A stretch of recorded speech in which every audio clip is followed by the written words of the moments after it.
In 1998, 12 students from Barton Ridge High vanished during a weekend trek in the hill country. Their campsite was found intact, their food uneaten, their boots still lined up outside their tents, but their footprints stopped, mid-trail, as if the earth had swallowed them whole. For 25 years, no one has solved what happened on the Barton Ridge Trail. Until now. Tonight, we're reopening the case, because disturbing new evidence has surfaced. If you're drawn to the dark corners of true crime and unsolved mysteries, subscribe and stay with us. The wind moved differently on Barton Ridge. Locals said it had a voice, a long, hollow note that shivered through the cedar breaks and limestone cliffs, carrying with it the uneasy feeling that someone, or something, was always following. Most brushed it off as folklore, another rural Texas ghost story. But for the families of 12 missing students, Barton Ridge was no myth. It was a wound that had never closed. Detective Henry Lark still remembered the call. He had been a young officer then, barely 3 years into the force, when dispatch reported a missing persons cluster. 12 kids, seniors from Barton Ridge High, had failed to return from a weekend trek. The parents, frantic, had waited in the school gymnasium while officers, park rangers, and volunteers swarmed the trails with dogs, lanterns, and radios. For 3 days, they searched. What they found was stranger than anyone expected. The campsite was undisturbed, almost eerily so. The circle of stones for their fire pit was cold, untouched. Tents stood neatly zipped, with sleeping bags still rolled inside. A stack of untouched trail rations sat in plastic tubs. Beside one tent, a spiral notebook with penciled sketches lay open to a half-finished drawing of cedar trees. But the most unsettling detail lay a quarter-mile down the trail. A set of footprints, 12 pairs, walking in single file, marched across a patch of soft dirt. They continued along the trail until the limestone took over. And then, nothing. The line ended mid-stride, as if all 12 had lifted into the air and vanished. No drag marks, no scattering, no struggle, just absence. At the time, the case spiraled into media frenzy. News vans choked the gravel parking lot at the trailhead. Reporters hounded grieving parents. Theories ran wild. Cult abduction, runaway pact, drug overdose, even alien intervention. But no bodies, no clothes, no trace of the 12 ever surfaced. Within months, the headlines faded. The trail was closed. The families mourned without closure. Now, in 2023, Henry Lark was no longer the young officer taking orders. He was retired, his hair gone gray, his badge tucked away in a drawer he rarely opened. Yet the case had never left him. He kept a cardboard box in his study labeled Barton Ridge. Inside lay photographs of the campsite, police reports with smudged ink, and one cassette tape, an interview with a local rancher who swore he had seen lights near the ridge the night of the disappearance. For 25 years, Henry's life had gone on, but the case had waited. And then, last month, the phone rang. "Detective Lark?" a woman's voice asked. "My name is Emily Santos. I was one of the students on the Barton Ridge trek. I never told the police what I saw, but I think it's time." Henry froze. He had read her name countless times in the file. Emily Santos, age 17, presumed deceased. "Miss Santos," he said carefully, "that's not possible." Her reply was a whisper, tight and trembling. "You're wrong. I'm alive, and I'm ready to talk." Henry sat in silence long after the line went dead. His pulse throbbed in his temples. If this was true, if even one of the missing 12 had survived, everything about Barton Ridge would unravel. The next morning, the old detective pulled the cardboard box from his study and spread its contents across the kitchen table. Photos, maps, transcripts, the spiral-bound sketchbook recovered from the scene. And, for the first time in years, he allowed himself to whisper the question he had buried. What really happened on the trail that day? Outside, the Texas wind rose against the house, slipping under the eaves with a sound almost like a voice, almost like laughter. The cafe was too bright for what she was about to tell him. Detective Henry Lark sat across from the woman who called herself Emily Santos, squinting against the fluorescent lights. 25 years of imagining her face as a 17-year-old, dark hair, wide smile from the yearbook photo, had not prepared him for the woman sitting in front of him now. Her hair was cropped close, streaked with premature gray. Her hands shook when she lifted the coffee mug, though her eyes stayed sharp, fixed on him with something between defiance and fear. "You don't believe me," she said flatly. Henry leaned back, folding his arms. "I don't disbelieve you, but you'll understand why I need more than a phone call." Emily gave a humorless laugh. "The world already buried me. You think I don't know what's in those reports? Presumed dead. Body never recovered. I read it all when I was hiding." Her words caught him. "Hiding?" She nodded, lowering her voice. "There are things I couldn't say. Things I saw on the ridge. If I had spoken up, they would have found me too." Just like the others, the air between them thickened. Henry studied her face. Drawn cheeks, skin weathered beyond her years. Trauma left a mark that no disguise could fake. He had seen it in soldiers, in battered spouses, in missing children recovered after too long. "What happened, Emily?" he asked softly. For a long time, she didn't answer. Her eyes drifted to the window, where late afternoon traffic crawled down Main Street. Finally, she spoke. The trail disappeared. Henry waited, letting the silence stretch. He had learned long ago not to rush survivors. Emily's gaze snapped back to him. "You think I sound insane?" "Everyone always does. But I was there, Detective. I walked it. One moment we were following the path like normal. Me, Marcus, Janelle, all of us. And then it wasn't there anymore. Just rock. Blank. Like the earth had swallowed the trail." Henry's throat tightened. He remembered the footprints ending mid-stride. That detail had haunted him for decades. "Where did you go?" he asked.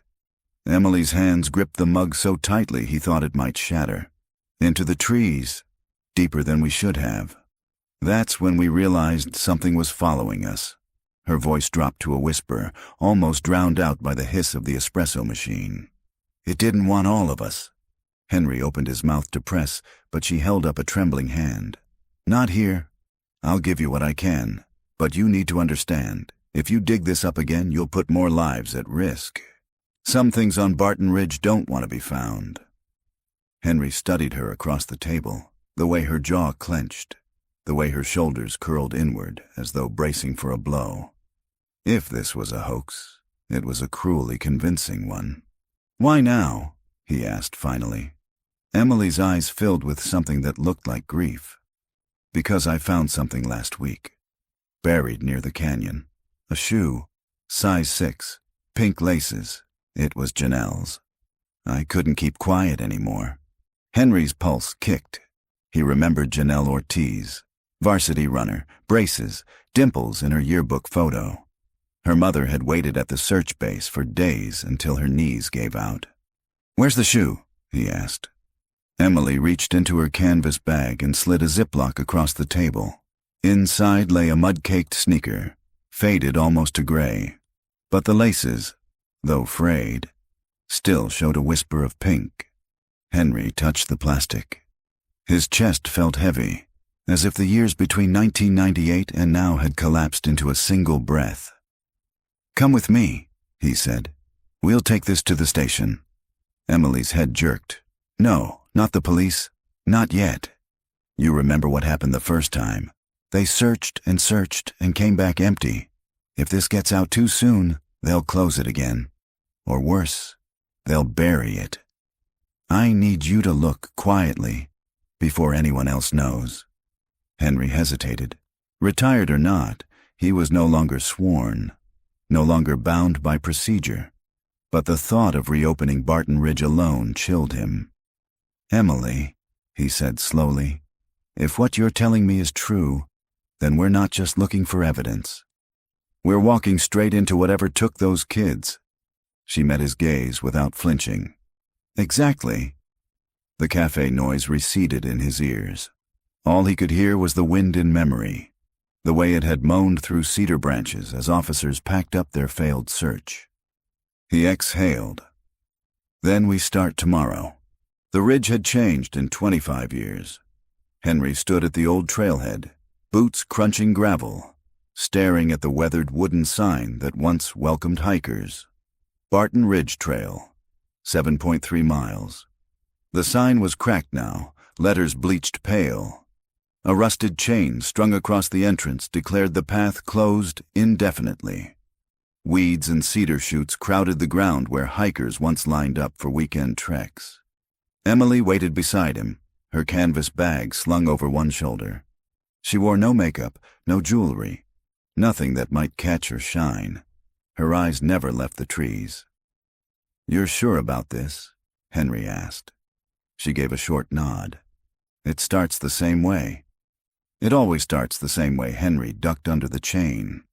The air smelled of limestone and cedar, sharp and dry.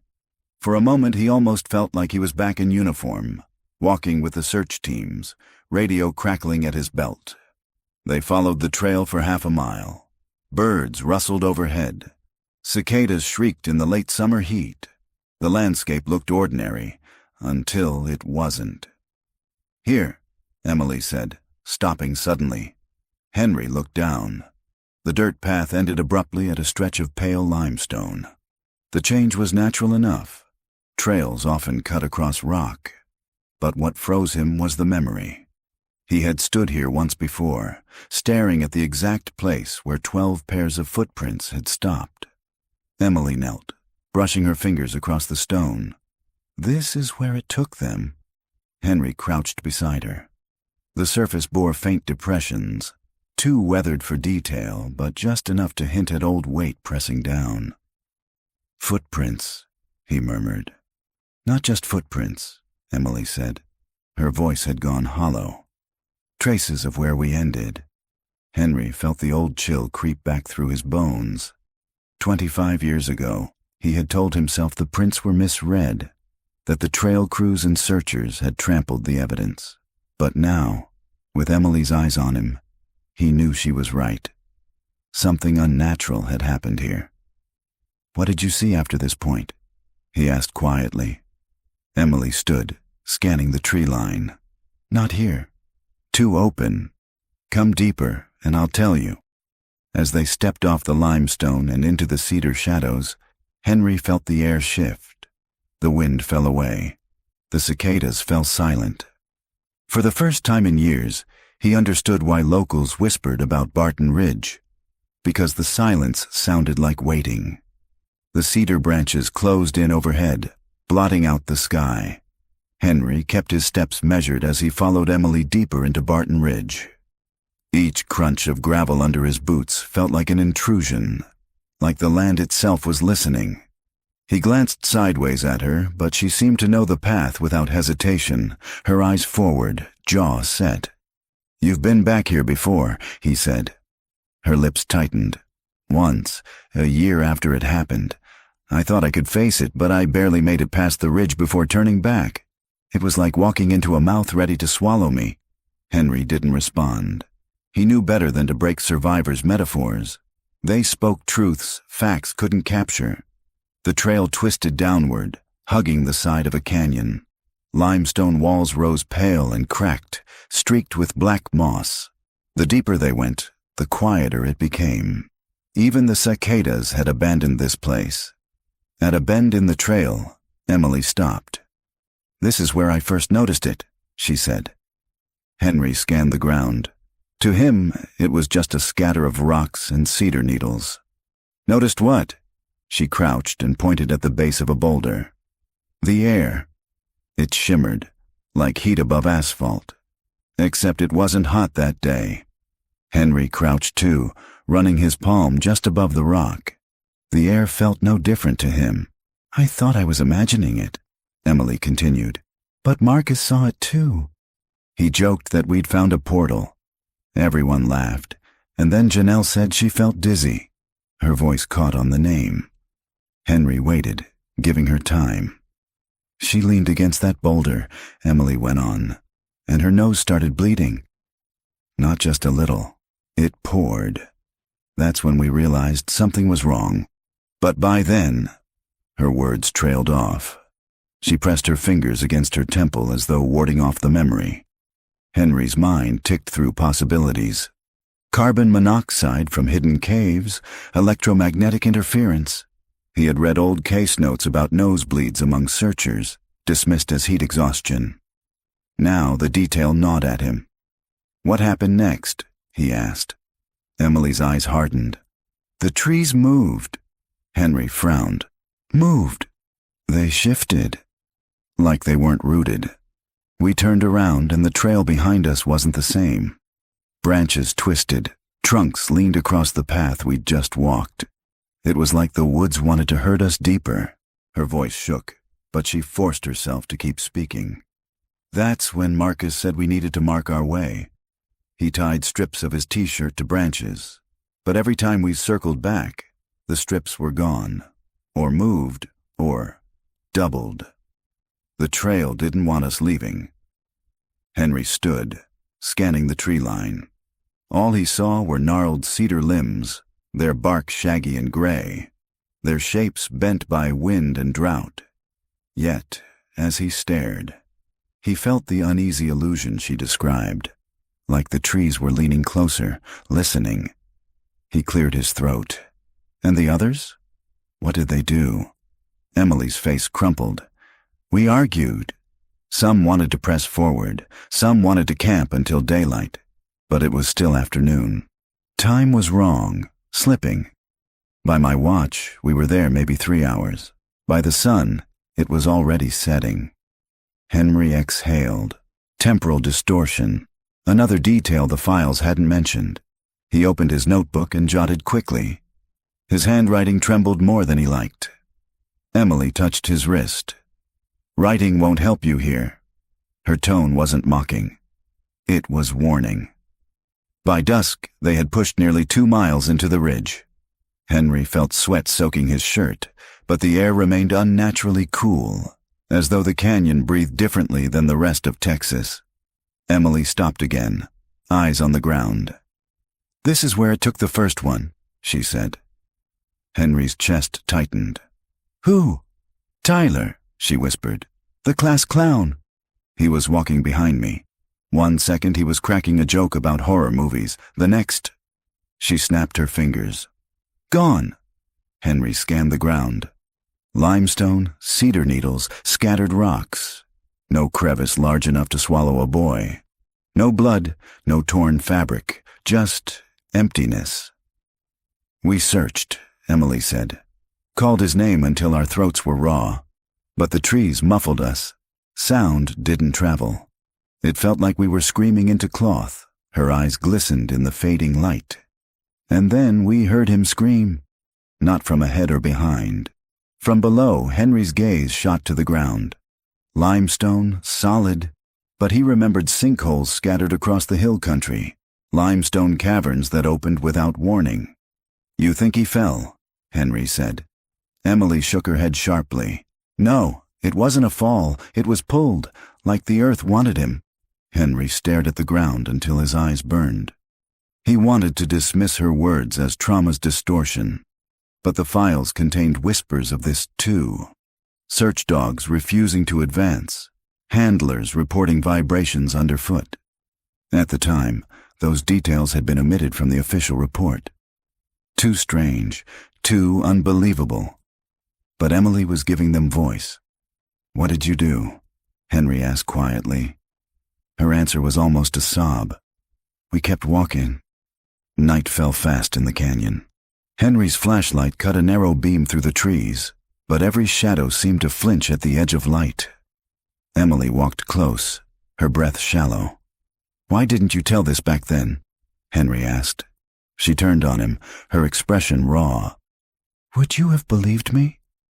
A 17-year-old girl saying the trail disappeared, the ground ate my friend. The trees moved. They would have called me hysterical. Or worse, accused me. Henry couldn't argue. Even now his rational mind rebelled. But his instincts, the ones honed by decades on the force, told him she was describing what she truly experienced.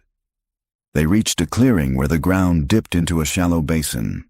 Henry's beam swept across something pale. He froze. "Emily," he whispered. She followed his light. There, half buried in silt, lay a bone, long, smooth, too large for an animal. Henry crouched, heart hammering. He brushed dirt away. A human femur. Emily gasped. "God, it's them!" Henry forced himself to stay steady. One bone doesn't prove, but then his beam caught more. A cluster of bones scattered under cedar needles, ribs, a fragment of skull. The air turned colder. Emily clutched his arm. "We shouldn't have come here." Henry swallowed hard. His notebook trembled in his pocket. For 25 years he had lived with absence, no bodies, no closure. Now the truth lay in front of him, stark and pale under his flashlight. And yet the silence of the canyon felt heavy, as if something unseen had been waiting for them to find this. Henry rose slowly. "We'll mark the location." "Come back with a team?" Emily shook her head violently. "No, you bring others here. They won't leave." Her certainty chilled him more than the night air. Somewhere beyond the clearing, the wind rose through the trees, carrying with it a sound that might have been branches rubbing. Or laughter. The forest had smelled different that day. Emily remembered cedar and sweat, the dry crunch of August grass beneath boots, and the sound of 12 teenagers laughing too loudly for the wilderness. She had been the quiet one of the group, her sketchbook tucked under her arm, pencils rattling in the tin she carried. Marcus walked ahead, tall and confident, the unofficial leader. Janelle kept pace beside him, her ponytail bouncing. Behind Emily, Tyler joked about ghosts in the canyon, making exaggerated moans until the teacher's aide, Mr. Parker, told him to cut it out. That was the last time the trail had felt ordinary. Now, sitting cross-legged on the dirt with Henry across from her, flashlight angled down between them, Emily let the memory spill out. "It wasn't supposed to be overnight," she said. "Just a long day trek. 7 miles in, 7 miles out. Mr. Parker promised our parents we'd be back before sunset. We even brought extra water to be safe. No one thought—" Her voice faltered. Henry waited. He had long ago learned silence could be more powerful than any question. Emily rubbed her palms against her jeans as though warming them. "We passed the limestone flats around noon. That's when the air shimmered. At first, I thought it was heat. But then Janelle's nose started bleeding, and Mr. Parker said we should rest. We sat under the boulders. Tyler pulled out his Walkman. Marcus checked the map. That was when I realized the compass needle wouldn't stop spinning." Henry's eyebrows rose. "You're certain?" "I watched it," she said fiercely. "I was close enough to see the needle quiver, jerk, and then spin until Marcus shut the lid. He told us it was broken. But his hands were shaking. Henry scribbled in his notebook, though his hand trembled. Emily's eyes went distant again. It should have been a warning. But we were 17. Invincible. The canyon felt strange, but strange was exciting. We didn't know we were already inside something that wanted us. The words lingered between them, heavy. By nightfall, back in 1998, the group had grown quieter. Emily remembered the way their flashlights carved weak cones of light through the cedars, how the air seemed thicker, muffling every sound. Even Tyler had stopped joking. "We should camp," Janelle whispered. "We're not finding the trail back." Mr. Parker resisted. He was young, barely 22, and eager not to appear incompetent. No. If we keep moving north, we'll hit the service road. The map's clear, just a few more miles, but the map no longer matched the land. Trails forked where none should. The limestone outcroppings repeated like a loop. When Marcus tied his shirt strips to branches, they returned minutes later to the same markers, only doubled. That was when panic set in, Emily told Henry. We weren't lost. We were trapped. Henry leaned forward, his flashlight beam edging across her face. What about Parker? Did he admit it? He tried, she said softly.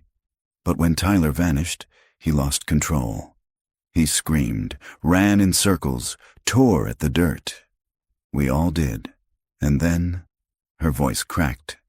She pressed her fists against her eyes until she steadied. Then the ground trembled. Just once. Like something huge had shifted below us, Henry felt his skin crawl. He remembered the rancher's taped interview, the man swearing he heard rumbling under the ridge that night. It had been dismissed as imagination. What did you see? Henry asked carefully. Emily opened her eyes, but they glistened. Nothing. That was the worst part. We never saw what took Tyler, just absence. One moment he was behind me, the next he wasn't. She lowered her gaze. And then his scream came from under our feet. Henry's throat tightened. He glanced toward the clearing where bones still rested under cedar needles. Emily's voice thinned to a whisper. That's when Marcus decided we had to run. Back in 1998, they ran blind. Branches lashed their faces, roots snagged their boots. The cedar canopy blotted out moonlight, so their flashlights bobbed wildly, beams catching glimpses of pale stone, startled owls, each other's terrified eyes. Emily had clutched Janelle's hand so hard her nails cut skin. She remembered Marcus shouting, remembered Mr. Parker crashing through brush, and always, behind them, the sound of branches bending, not breaking, bending, as though the trees themselves moved to follow. After what felt like hours, they stumbled into a hollow. Breathless, they collapsed in a circle, gasping. Emily drew her sketchbook against her chest, as if the paper could shield her. Marcus counted heads. 11. Emily still heard his voice. Ragged. Don't panic. Tyler's behind us. We'll find him, but no one believed. Now, in the present. Henry stared at her across the clearing. And the others? They kept going. Her jaw trembled. One by one. She didn't elaborate, not yet.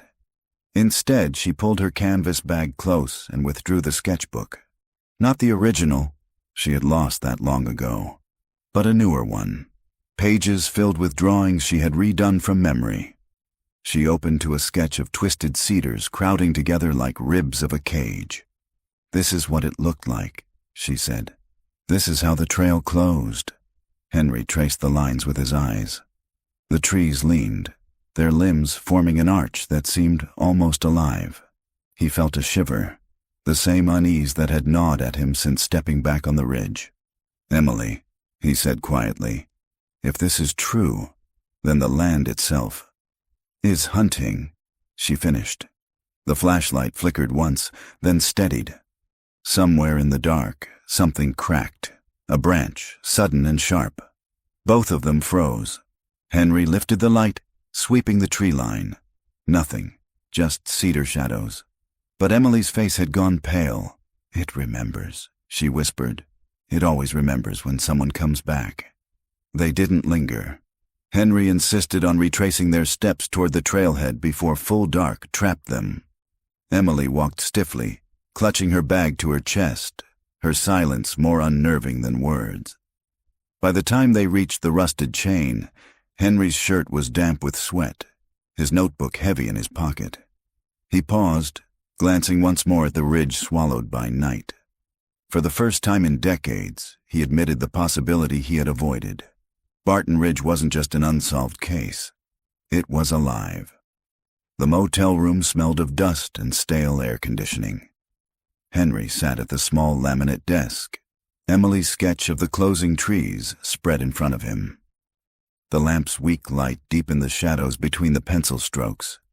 The more he stared, the more the lines seemed to shift, as if the forest itself leaned closer. He rubbed his eyes. Fatigue had set in, but adrenaline kept him from sleep. He needed corroboration, something beyond a traumatized woman's memory.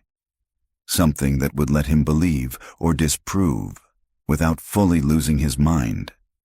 His phone vibrated. A text from his old partner, Karen Duvall. "Still awake?" Henry typed back quickly. "Need your help. Barton Ridge. Ever heard of compass failure?" Dots blinked, then her reply came, "Yes. Rangers reported it in '98. Said equipment went haywire? Why?" Henry's pulse quickened. Emily hadn't invented it. "Meet tomorrow? Coffee at Cedar's Diner?" A pause, then 8 a.m. Don't expect good news. The diner still carried its 1970s decor, red vinyl booths, coffee pots that never emptied, locals hunched over plates of eggs and gossip. Karen was already there, hair clipped back, a thick folder in front of her. Retirement had not dulled her eyes.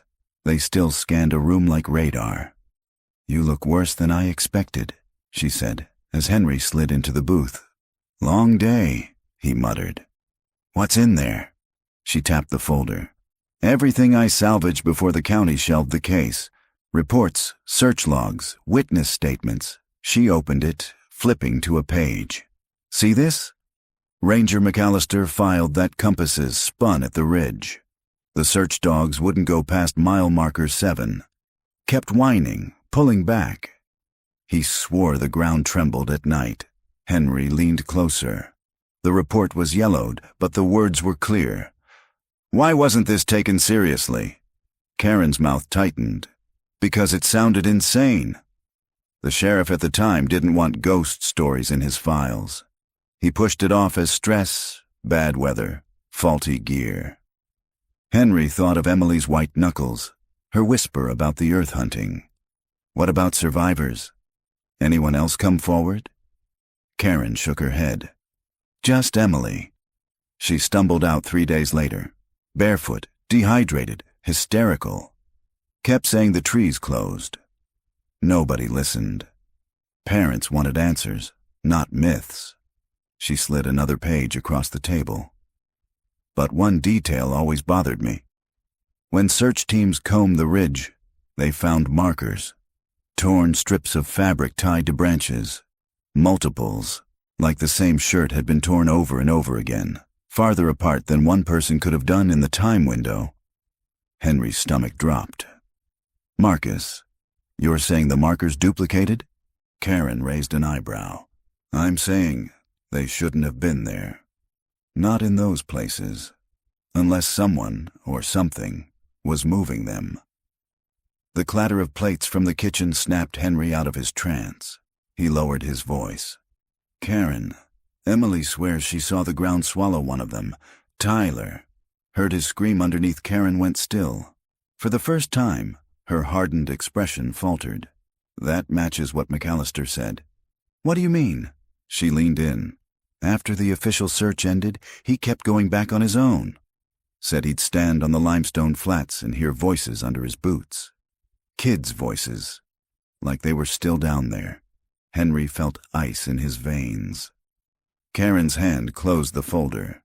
That's why I never went back. Some cases, you don't chase them. They chase you, but Henry wasn't ready to quit. Not yet. That afternoon he drove out to the ranch where Ranger McAllister had retired. The property was wide, dotted with sagging sheds and horses that lifted their heads as his car pulled up. The ranger himself answered the door. White beard, skin weathered like bark. His eyes narrowed when Henry introduced himself. You're here about the kids, McAllister said flatly. Not a question. Henry nodded. I need to understand what you saw. The old man's gaze swept past him, toward the cedar ridge rising faint in the distance. Still calls to you, doesn't it? Once you've heard it, you can't unhear it. Henry swallowed. Tell me. McAllister motioned him inside. The cabin smelled of tobacco and old wood. On the mantel sat a row of compasses, each with a cracked glass face, needles frozen askew. I took those out there myself, McAllister said. Everyone spun wild until it broke. Brought them back as proof. Sheriff said I tampered with them. He barked a humorless laugh. Henry approached the compasses. Their needles pointed in no consistent direction. He felt a weight in the room, as though the ridge's gravity stretched this far. "What about the voices?" he asked. McAllister's jaw clenched. "You don't want to know." "I have to." For a long moment, the ranger stared into the cold hearth. Then he spoke, voice raw. "I went back the year after, couldn't sleep without hearing them. Took my hound, Daisy. We stood on the flats at midnight, wind was dead still, and then—" his eyes watered. "I heard crying, like a girl calling for her mama. I dropped to my knees, pressed my ear to the rock, clear as day, voices below, begging, screaming, some too faint, like they were farther down. Daisy howled until I dragged her away. Henry's skin prickled. Did you report it?" "No one believed me the first time." McAllister's hand shook as he lit a cigarette. "After that, I stopped trying." Henry glanced again at the line of broken compasses. "You think they're still there? The kids?" McAllister blew out smoke, eyes hollow. "Not the way you mean." Driving back, Henry gripped the wheel hard. The pieces refused to fit into ordinary logic. Duplicated markers, voices under stone, a woman whose memories matched both. Emily waited at the motel when he returned, sitting stiffly on the bed with her bag in her lap. She studied his face the instant he walked in. "You found him," she said, not a question. Henry closed the door. "He heard voices, just like you described." Something flickered in Emily's expression, relief, dread, maybe both. "Then you believe me now," she whispered. Henry sat across from her, heavy. "Belief isn't the word. But I know you weren't alone out there, and whatever swallowed those 12 students." His voice dropped. "Isn't finished." The room hummed with silence. Emily opened her sketchbook again, flipping to a page she hadn't shown him. A drawing of limestone cracked open like a mouth. Figures falling into it, their arms outstretched. Beneath, she had scrawled one sentence. "It never lets go." Henry stared at the page until the lines seemed to shift, until he almost heard the muffled echo of children crying through stone. The room's only light came from the bedside lamp, casting half of Emily's face in gold and half in shadow. She held her sketchbook closed against her knees, her gaze fixed somewhere decades away. Henry didn't interrupt. He pressed the recorder on his phone, the quiet red light glowing, then leaned back in the chair. Emily exhaled, slow. "You want to know what happened after Tyler?" "After the ground took him," Henry nodded. Her voice dropped to a whisper, as though she feared the walls themselves might hear. "Nothing was ever the same." In 1998, the canyon air cooled sharply that night. Their small group, now 11, clustered beneath leaning cedars, flashlights trembling in their hands. Mr. Parker tried to steady them. "He just got separated." Trails twist. "At first light we'll find him," but even he couldn't hide the way his lips quivered, or how his hand jerked each time a branch shifted overhead. Marcus crouched low, tying another strip of shirt to a branch. "We need markers," he said. "We keep moving till dawn. Standing still is worse." "No," Janelle shot back. "We should stay put. If we keep running, we'll get more lost." Their voices rose, overlapping, the panic raw. Emily sat apart, sketchbook clutched to her chest, trying to scratch lines into the page by flashlight glow. She didn't know why, maybe because drawing kept her tethered when reality bent. But when she lifted her eyes, she froze. The last strip Marcus had tied, a piece of his plaid shirt, fluttered on the cedar behind them. She was certain they hadn't passed it, yet there it was, swaying gently as if mocking them. She wanted to tell Marcus, to point it out, but the words stuck in her throat. By then the air had begun to hum again, faint at first, like a current through stone. Emily closed her eyes as she spoke to Henry. "That hum, it wasn't sound, not really. It was in our teeth, in our bones. Some of us covered our ears, but it didn't matter. It was inside us." Henry scribbled furiously in his notebook, jaw set. And then, her hands tightened on the sketchbook. Then Jenna disappeared. Jenna, the girl with copper hair and freckles, had been right behind Emily. She had muttered she felt dizzy, that the hum was making her sick. Marcus reached for her elbow. "Stay close," he said. But when Emily blinked, Jenna was gone. Just gone. Her flashlight lay on the ground, beam tilted up into branches that swayed without wind. Janelle screamed. Mr. Parker cursed, tearing through the brush, shouting Jenna's name until his voice cracked. Emily didn't move. She couldn't. She swore the cedar roots where Jenna had stood twitched, curling like fingers pulling back into the soil. 2 in one night, Emily whispered in the present.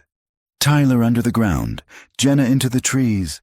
We didn't say it out loud, but we knew it was different each time. The canyon wasn't killing us the same way. It was choosing. Henry's throat was dry.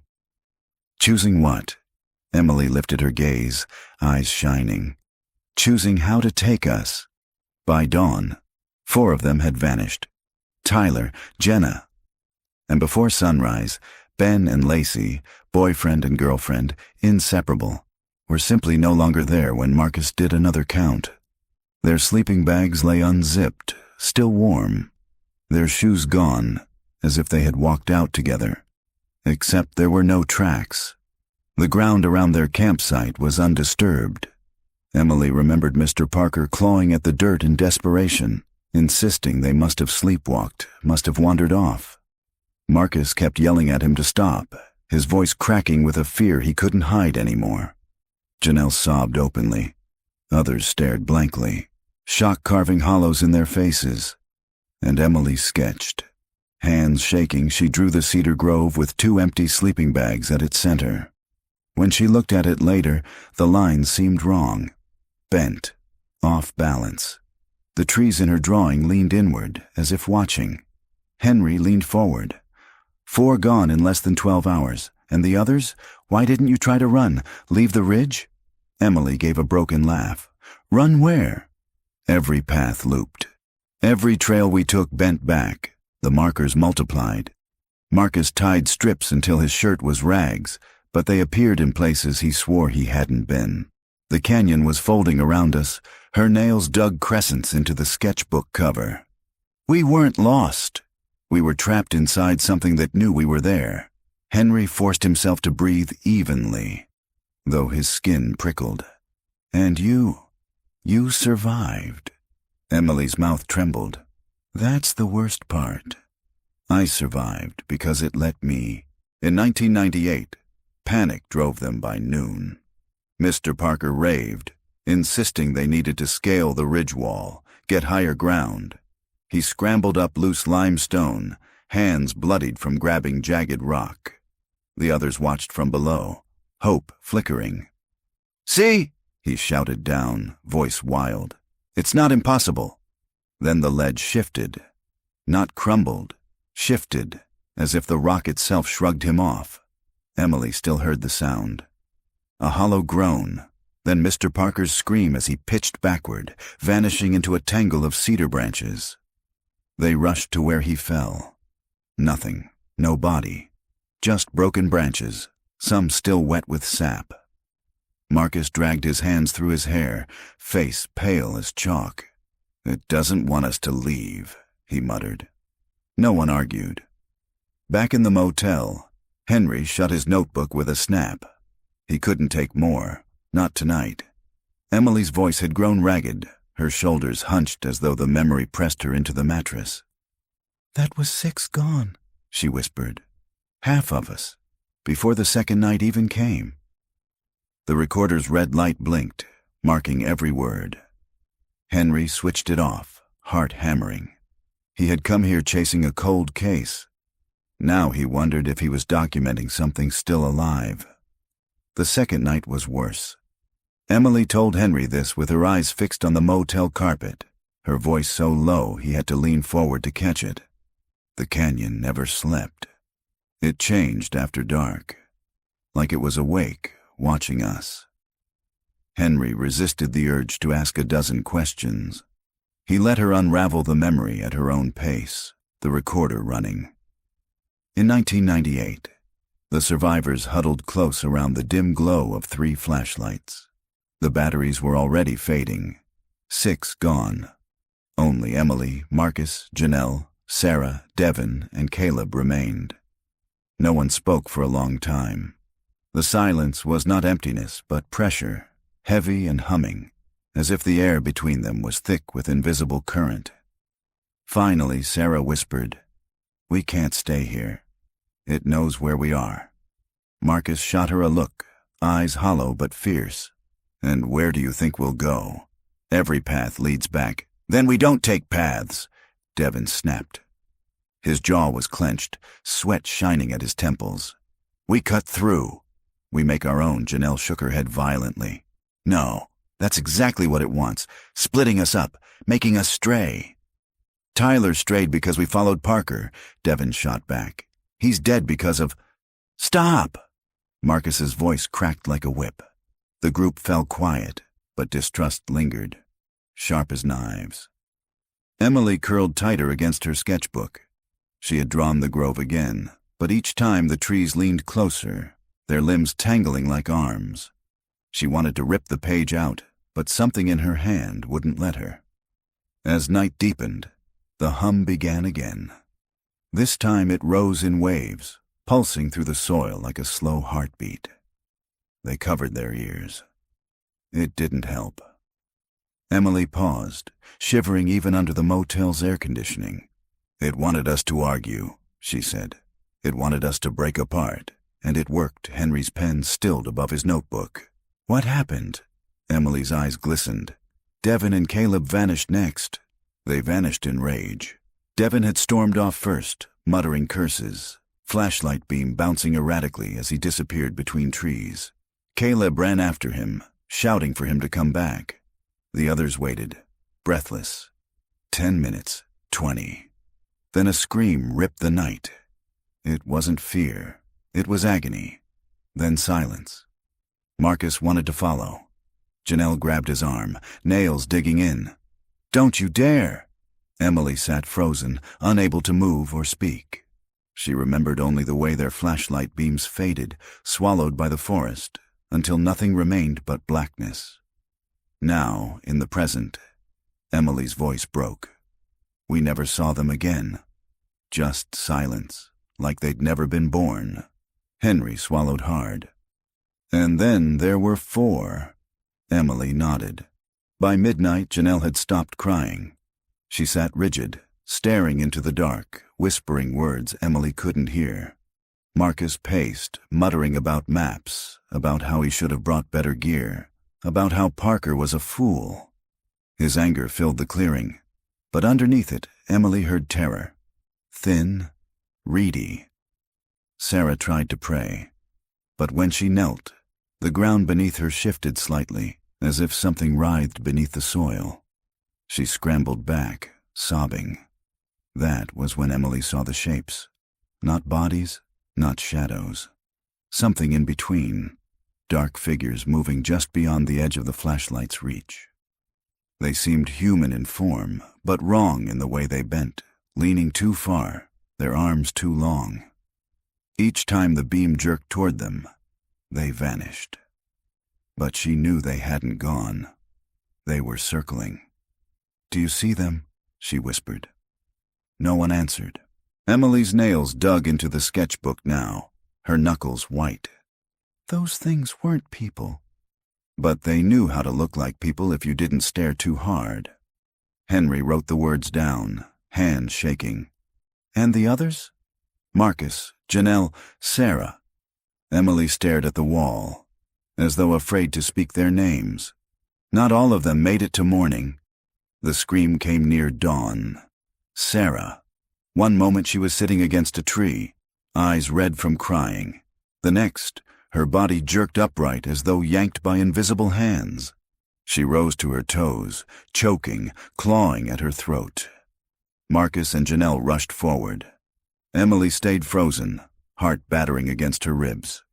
Sarah's body lifted inches from the ground, head tilted back, mouth open in a silent shriek. Then she dropped, limp. They scrambled to her, shook her, slapped her face. But when Marcus pressed his ear to her chest, he pulled back with tears streaking his cheeks. "Nothing," he whispered. Janelle wailed. Emily didn't move. She could still see faint marks around Sarah's throat, as though fingers had closed there, fingers that weren't visible. Emily's voice shook as she told it now. "She died right in front of us. No warning, just—" Snatched Henry's stomach turned, bile creeping at the back of his throat. He pressed his pen to paper hard enough to almost tear it. "3 left," he said quietly. Emily nodded. "Just Marcus, Janelle, and me." In 1998, dawn brought no relief. The hum faded, but the silence that replaced it was worse. Marcus looked older, his eyes bloodshot, his lips cracked. He pulled Janelle close, whispering that he'd get her out, that he'd find a way. She clung to him like he was the last solid thing in the world. Emily sat apart, her sketchbook open to a fresh page. She tried to draw Sarah, but the pencil wouldn't obey. Every time she pressed it to paper, it traced not Sarah's face, but the shape of branches, knotted and curling. When she looked down, she realized the drawing was not hers. The lines were too steady, too purposeful, like someone else had guided her hand. She shut the book with a gasp. Janelle stared at her. "What are you doing?" "Nothing," Emily stammered. Nothing." But when she closed her eyes, she saw it again. The trees leaning, their limbs bent like fingers clutching at prey. Emily fell silent in the motel room. Her breath hitched, her grip on the sketchbook so tight Henry thought the spine might snap. "Stop there," he said gently. "We can pause." She shook her head. "No, you need the whole story. You need to know why I was the only one left." Her eyes lifted to his, raw and haunted. "It didn't just take them, Henry. It made me watch." Emily's hands shook so badly, she set the sketchbook aside on the motel bed. For the first time since she began speaking, she looked directly at Henry. "You want to know how I survived?" she said, her voice thin. "But the truth is, I didn't survive. Not really. Something walked out of that canyon, yes, but it wasn't the same girl who went in." Henry's throat felt tight. He let her gather herself. She drew a deep breath, then began. In 1998, the canyon's third dawn broke pale and colorless, as if the sky itself was drained. Only 3 of them remained. Marcus, Janelle, Emily. The world had shrunk to the small circle of their fear. No more jokes, no more arguments, just silence, except for the whisper of branches. They hadn't eaten since Tyler vanished. Food seemed irrelevant now, tasteless, like chewing dust. All they wanted was out. Marcus took charge. His voice was hoarse, but his authority held. "We head east, no matter what happens. Straight line until we hit the river." Janelle nodded, clinging to his arm. Emily followed, clutching her sketchbook through the pages inside terrified her. Every time she opened it, the drawings had grown darker. Shapes between trees, mouths in the ground, figures bent at impossible angles. She swore she hadn't drawn them. Yet there they were, black pencil digging into the paper as though carved by something else. She stopped looking. She just carried it. They walked for hours. The markers Marcus tied now appeared ahead of them before he could place them. Torn fabric hung from branches they hadn't reached yet. At first he swore, tore them down. But after the 5th or 6th time, he stopped fighting. His face went blank, lips pressed white. Janelle whispered to him, "It's playing with us." He didn't answer. Emily's voice cracked in the present. "That was the moment I knew it wouldn't let us leave. It was keeping us until it was done." Henry's pen hovered uselessly above the page. He had stopped writing, just listening, each word like a weight in his chest. Near nightfall, they came to the canyon wall. Pale limestone rose sheer, streaked with veins of darker rock. Marcus touched it with both palms. "We climb," he said. His voice was steady but desperate. Janelle shook her head violently. "It killed Parker when he tried." "We don't have a choice," Marcus snapped. Emily stood back, staring at the stone. To her eyes, it shifted faintly. Lines curving, shadows deepening, like the wall wasn't solid, but breathing. But Marcus was already climbing. He hauled himself up with trembling arms, boots scraping. Janelle cried out for him to stop, but he ignored her. Halfway up, his foot slipped. He dangled, cursing. Then the wall moved. Emily swore she saw it. The limestone bulged outward, then cracked like a mouth opening. Marcus's scream tore the air as the rock swallowed him whole. One instant, he was clinging to stone. The next, he was gone. Janelle's shriek echoed through the canyon. She fell to her knees, clawing at the ground. Emily stood frozen, horror rooting her to the spot. The wall smoothed over. No sign of Marcus remained. Emily's voice in the motel dropped to a rasp. The canyon ate him. I saw it close around him, like it had been waiting. Henry rubbed his temple, bile in his throat. He wanted to disbelieve, but her words aligned with everything. McAllister's voices, the vanished footprints, the unnatural silences. "Then it was just you and Janelle," he said quietly. Emily nodded, tears slipping down her cheeks. Janelle broke that night. She wandered in circles, muttering Marcus's name, scratching her arms until they bled. Emily followed her, begging her to sit, to rest. But Janelle only shook her head, hair wild, eyes glassy. Near midnight, the figures returned. Shadows between trees, tall and bending, moving without sound.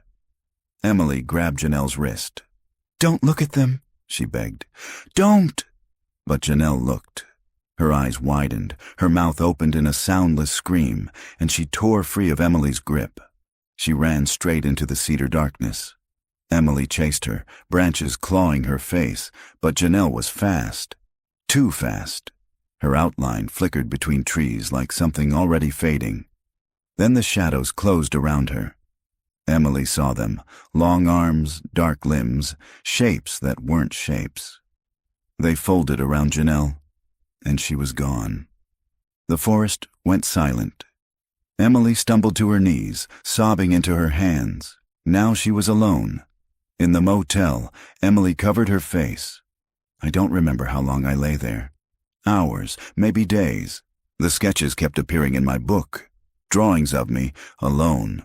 Drawings of the canyon with no end. And then, one morning, she dropped her hands. Her eyes were hollow. The trail was just there again, like nothing had ever happened.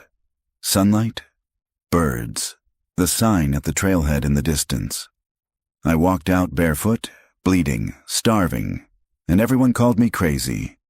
Henry sat frozen. His notebook lay forgotten on his lap. "You never went back," he said finally. Emily shook her head. "Not until now. Not until I found Janelle's shoe buried near the canyon. It wanted me to come back, to finish what it started." She leaned forward, her voice raw. "And now you've seen it too. You felt it, that silence, that waiting." Henry's pulse thudded in his ears. He thought of the bone in the clearing, the broken compasses on McAllister's mantle, the way the trees had seemed to lean closer when he first stepped past the limestone flats. He closed his notebook, his hands trembling. The Barton Ridge case was no longer about finding answers. It was about surviving the questions. The motel room was silent after Emily's confession. She sat curled on the bed, clutching her knees, her eyes rimmed red. Henry paced. His body wanted rest, but his mind was wired. Restless. He couldn't shake the image of Marcus pressed into stone, Janelle swallowed by shadows. He couldn't shake the way Emily said, "Now you've seen it too." He needed proof. By morning he was already driving to town. The hardware store owner raised an eyebrow as Henry dropped items on the counter. 3 compasses, a handheld digital recorder, chalk sticks, and a pack of batteries. "Going hiking?" the man asked. Henry forced a smile. "Something like that." On impulse, he added a spool of bright orange surveyor's tape. If the forest twisted trails the way Emily described, he wanted a marker it couldn't easily mimic. Back at the motel, Emily watched him lay out the gear. "You're going back," she said flatly. Henry didn't answer at first. He tested the compasses, each needle aligning neatly north. He clicked the recorder on, hearing the soft hiss of static. He tore strips of tape, sticking them in his pocket. Finally, he said, "I have to see for myself." Her voice sharpened. "That's exactly what it wants." Henry looked at her. Her eyes were wild, but behind the fear was a plea. "If you go back," she whispered, "it won't let you leave." Not like last time. Henry tightened the strap on his watch. "Then I won't go alone. You're coming with me." Her breath caught. For a long time she stared at him. Then she closed her sketchbook, slid it into her bag, and nodded once. The ridge looked different in daylight, yet the same unease seeped through the air. Henry ducked under the rusted chain, recorder clipped to his jacket, compass in hand. Emily followed close behind, silent. Half a mile in, he checked the compass. The needle pointed north. He exhaled. Ordinary, rational. But by the limestone flats, the needle twitched. Henry held it steady. The needle spun, hesitated, then whirled in a frantic circle before sticking east. His stomach dropped. He pulled a second compass. Same result. Emily's voice trembled. "Now, do you believe me?" Henry didn't answer. He just turned on the recorder, letting it capture the silence. They marked their path with tape. Henry tying bright strips to branches every few feet. Neon orange against gray cedar. Impossible to miss. But 20 minutes later, the tape appeared ahead of them. Henry froze. A strip fluttered from a branch directly in their path. He touched it with trembling fingers. Same knot, same tear at the end. "I tied this," he whispered. Emily's hand closed around his wrist. "I told you." The recorder hissed softly in his pocket. By midday, they reached the clearing where Henry had found the bone. It was gone. He dropped to his knees, shoving cedar needles aside, dirt caking his nails. Nothing. The pale rib fragment he had uncovered last time had vanished without trace. Emily stood rigid, her face drained. "It doesn't like you marking it," she whispered. "It doesn't want to be mapped." Henry sat back on his heels, chest heaving. He had expected to confirm Emily's story, not to feel the ground shift under the weight of it. He pulled out his notebook, scrawling furiously. Evidence removed. Deliberate? Supernatural? Unknown. The compass spun again in his pocket. By late afternoon, the silence deepened. Henry stopped walking, realizing suddenly that the forest had no birds, no wind. Even his footsteps seemed muffled, as though the air was thick. The recorder hissed louder. He pulled it out, checked the levels. Spikes trembled across the display, though neither he nor Emily had spoken. "Do you hear that?" he asked. Emily cocked her head. Her face paled. "Voices." Henry strained. At first it was just static. Then faintly, he heard it too. Thin, distant, like children crying through walls of stone. He nearly dropped the recorder. "Henry," Emily whispered. Her hand dug into his sleeve. The trees ahead had shifted. He knew the trail bent right, but now it bent left. The trunks leaned differently, their shadows rearranged. The tape marker he had tied only minutes before now dangled in a new place, as if the forest had pivoted around them. Henry's pulse roared in his ears. "Stay calm," he muttered. "It's tricks. Just tricks." But the word tricks felt childish, pathetic. The recorder hissed louder. Then, clear as day, a voice rasped from its speaker. "Stop running." Henry's blood froze.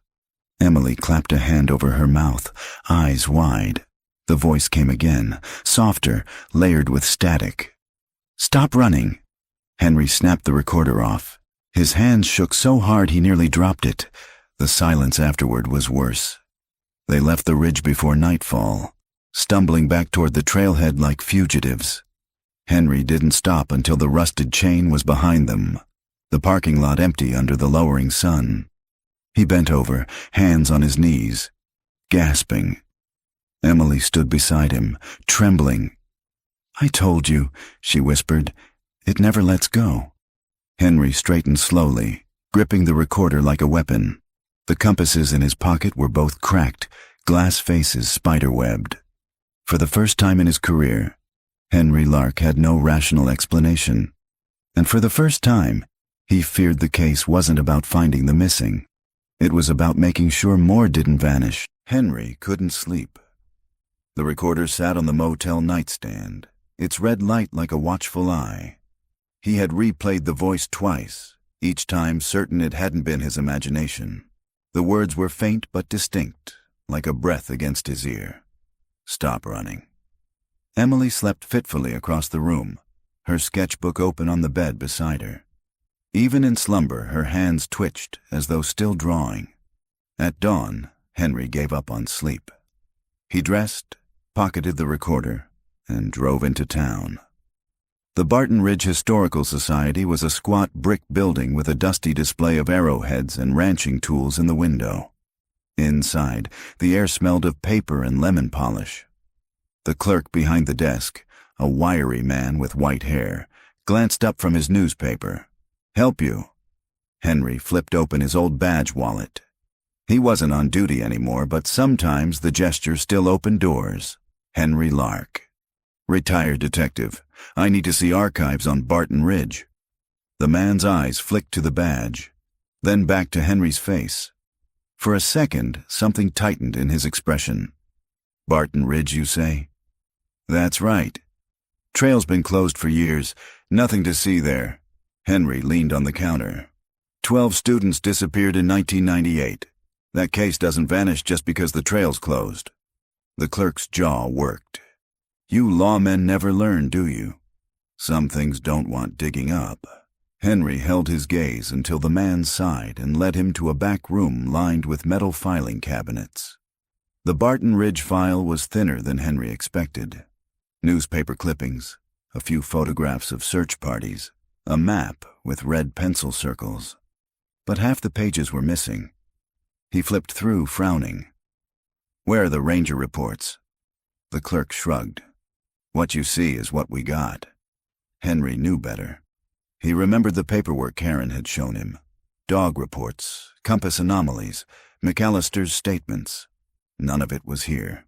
"These were pulled," Henry said flatly. The clerk said nothing. Henry pressed. "By who?" The old man's lips thinned. "You should ask the sheriff. Or maybe the school board. Folks don't like the Ridge discussed. Brings bad luck." Henry slid the folder shut. "Bad luck doesn't erase government records." The clerk's eyes were tired. "Maybe not, but fear does." At Cedar's diner, Karen Duval sat with a cup of coffee, already watching him as he walked in. "You look like hell," she said. Henry slid into the booth. "Archives are gutted. Ranger reports gone. Witness statements missing." Karen stirred her coffee slowly. "I told you. They didn't want it on record. A disappearance that big. It could have destroyed the town. Tourism, land value, the school, everything. Easier to call it unsolved and move on." Henry's jaw tightened. "That wasn't incompetence?" "That was a cover-up." Karen met his eyes. "You're just realizing that now?" He sat back, exhaling. "I heard a voice yesterday, out there. On my recorder, Karen's spoon clattered against her mug. Don't play with me, Henry." He pulled the recorder from his pocket, set it on the table, pressed play. Static filled the diner's hum. Then, faintly, a voice. "Stop running." Karen's face drained. She snapped the recorder off, shoved it back toward him. "Turn it off. Don't you dare play that in here." Her hands trembled. Henry had seen her stare down armed suspects without flinching. He had never seen her shake. "What do you know?" he demanded. Karen's eyes darted to the window, then back. McAllister wasn't the only one who heard them. Some of the searchers did too, but they shut up fast after the sheriff warned them. And the families, God, the families wanted closure, not ghost stories. You start telling parents you heard their kids' voices underground, you'll break them all over again. Henry leaned forward. "And what about Emily?" They left her labeled crazy. Karen's jaw clenched, because believing her meant believing the ridge wasn't just a place. It was something else, and nobody wanted to admit that. That evening, Henry drove to the edge of town. The Ortiz family's ranch sat quiet, its fence posts leaning, the fields dry. Janelle's mother had waited at the search base until her body gave out. Now she was frail, hair white, eyes watery but sharp. She sat on the porch with a blanket over her knees when Henry approached. "I know you," she said, squinting. "You were one of the young ones." Back when they searched, Henry removed his hat, his throat tight.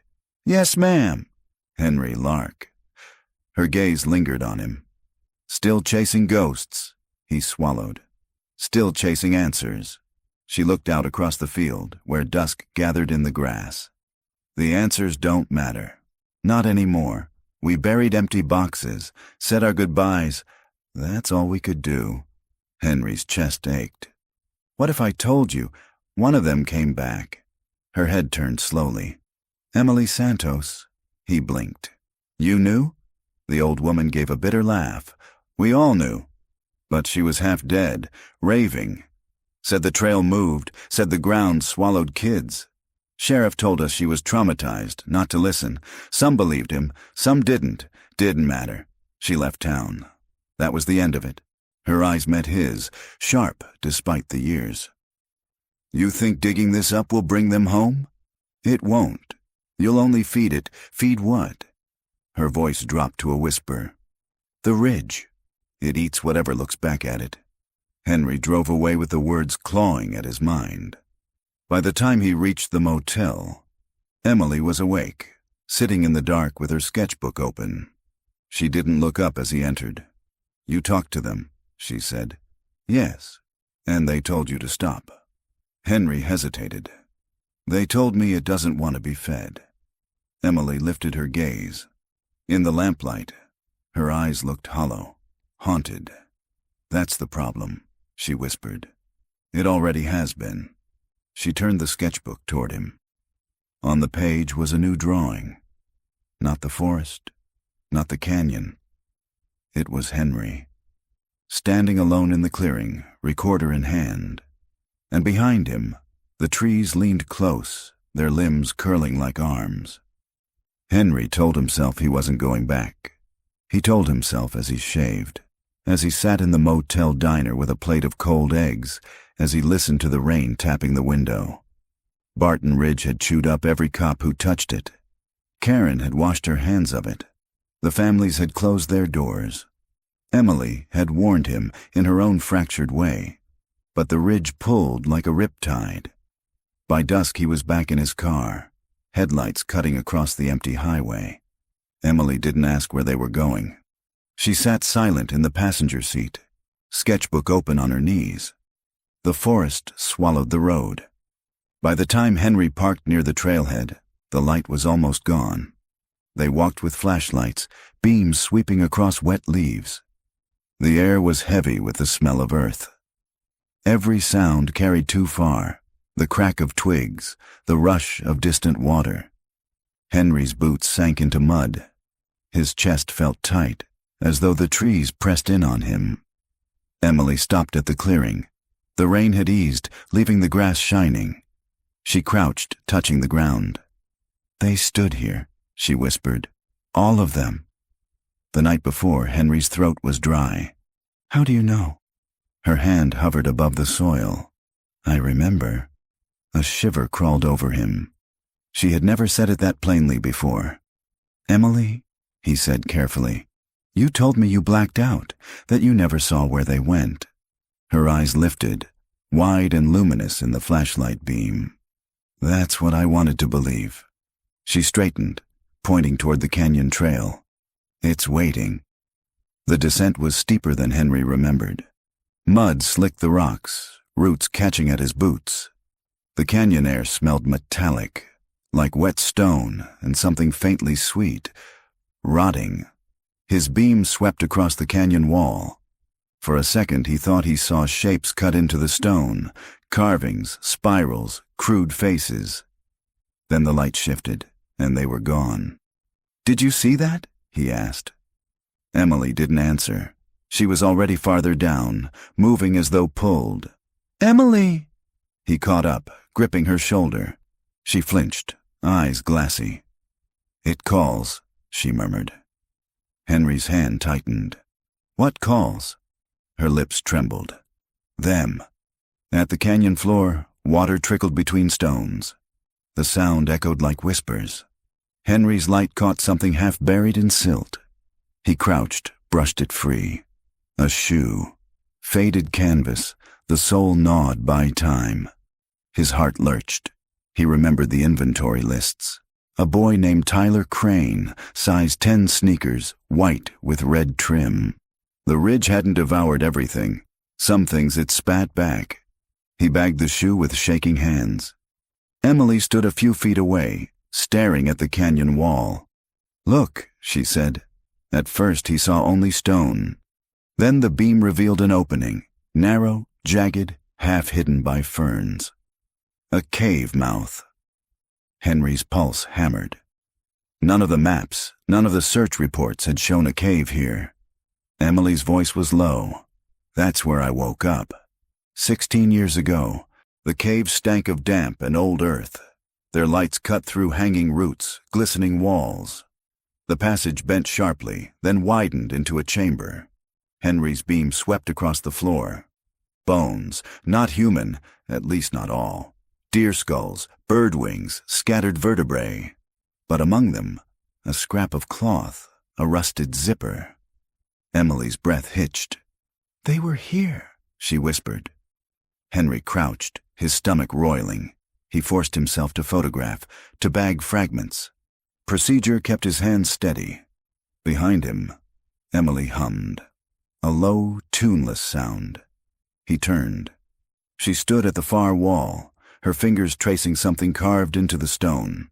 It wasn't random, not weathering, not scratches. 12 marks, vertical slashes. He counted them twice, dread growing heavier with each line. 12. Her voice broke. "We marked the days."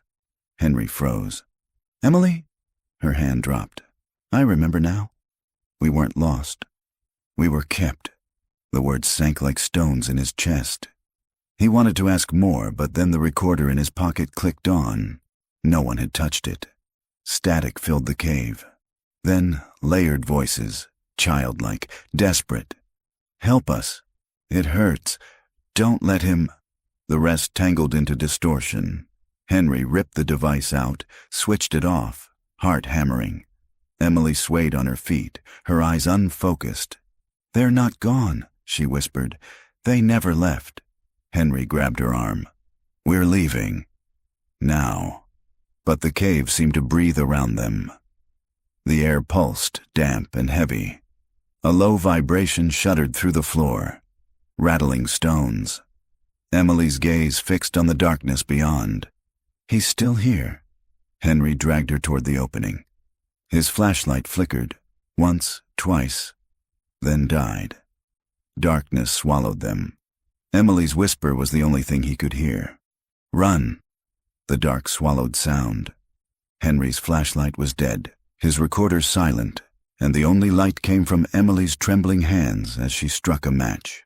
A weak flame flared, throwing monstrous shadows against the cave walls. The walls seemed to breathe. Damp air shifted in and out, like the exhale of something vast. Emily's voice quavered. "He's still here." Henry grabbed her wrist before the match died. "Who?" Her eyes gleamed in the thin light. "The one who kept us. The one who fed the ridge." The flame guttered out. Blind, Henry pressed Emily against the wall, forcing calm into his voice. "We go slow." Hand on the stone. Stay with me. They edged forward, shuffling along the damp passage. Water dripped rhythmically, echoing like footsteps. Then, another sound. Behind them. Soft dragging. Henry froze. His hand went to his holster by instinct, but the gun was locked in his motel drawer. He had nothing but the recorder, useless now, and his fists. The dragging grew louder, wet against stone. Emily whimpered.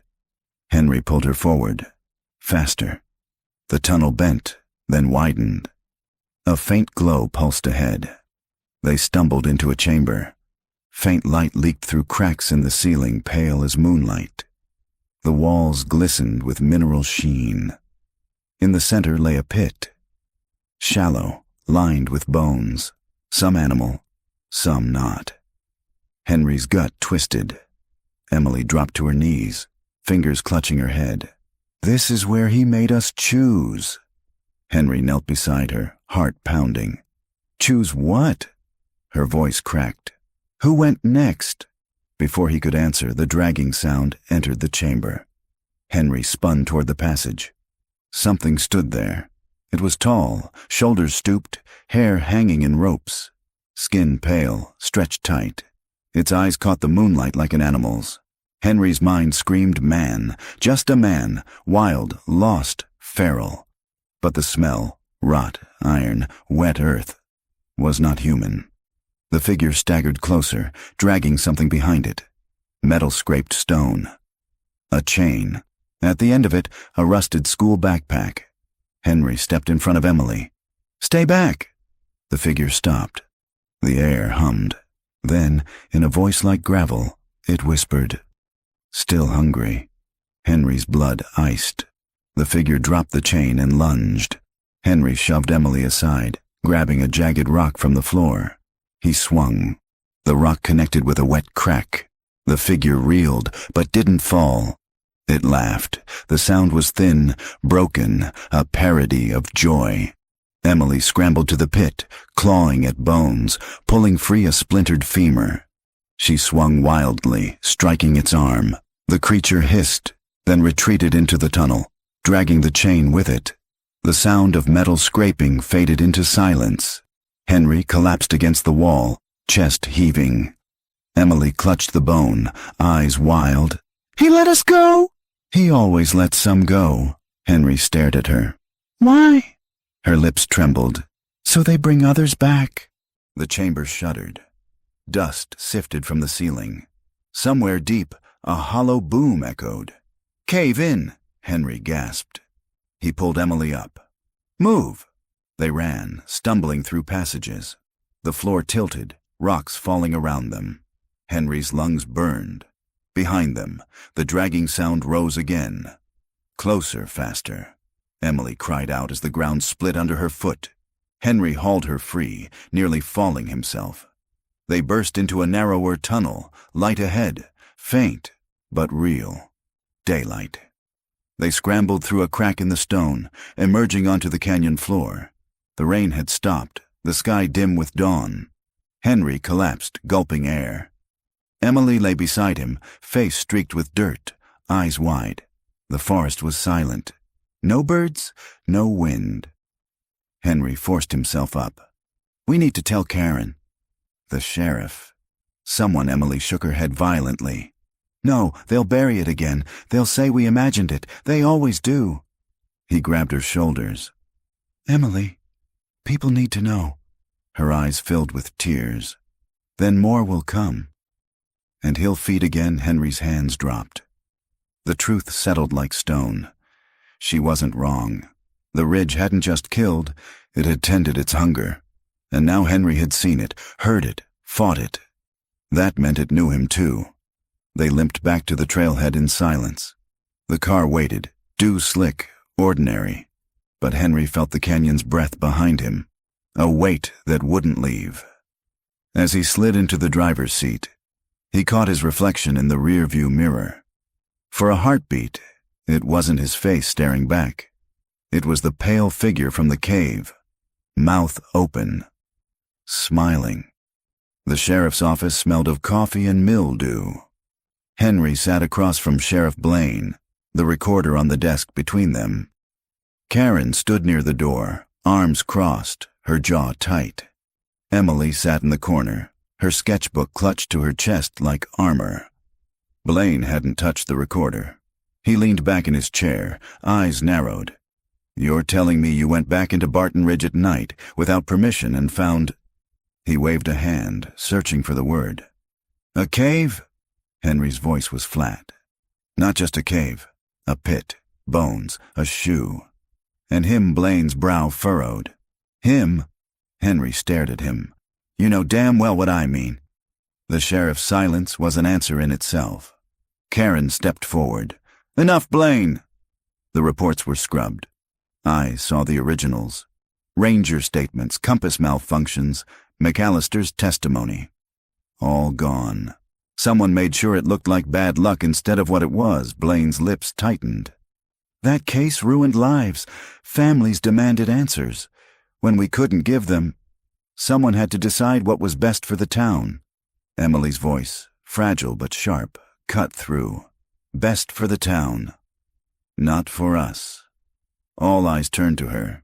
She rose, holding out the sketchbook. Pages flipped beneath her trembling hands, drawings of the cave, the marks on the wall, the pale figure. She shoved it onto the desk. "I remembered," she whispered. "We weren't lost. We were kept. And when I got out, you called me crazy." Blaine's face flushed. He didn't look at the sketches. "You were 8 years old. You didn't know what you saw." Her voice rose, trembling with rage. "I knew enough to know it wasn't nothing." The room went silent. Henry leaned forward. "You buried the truth." "That's not protection, Blaine. That's complicity." The sheriff's gaze flicked toward the recorder. "And what's on that?" Henry pressed play. Static filled the room. Then the voice. "Stop running." Karen's hand went to her mouth. Emily flinched. Blaine's knuckles whitened on the desk. For the first time, his composure cracked. He snapped the recorder off. "You don't understand what you're playing with." Henry's eyes bored into him. "Then explain it." Blaine's silence stretched until it felt like the walls themselves leaned closer. Finally, he exhaled, shoulders sagging. "We thought it was a man. Just a man, some drifter. But he never aged. Searchers heard him whisper their names. We found claw marks inside caves deeper than any person could go. The ridge doesn't let go. It never has." His eyes lifted, weary. "We covered it because once you see it, you can't unsee it. You can't walk away. And if word spread, more kids, more thrill-seekers, more lives. Better one town suffers in silence than hundreds." The fluorescent lights above flickered. A low hum vibrated through the floor. Emily's sketchbook pages fluttered as though caught in a wind no one else felt. Her voice was small. "It's here." Henry's skin prickled. He glanced at the window. Outside, the sky was clear. Yet the glass pane vibrated, a faint rattle like fingernails. Karen cursed under her breath. "Not here." Not now. The lights died. Darkness swallowed the room. In the black, the recorder clicked on by itself.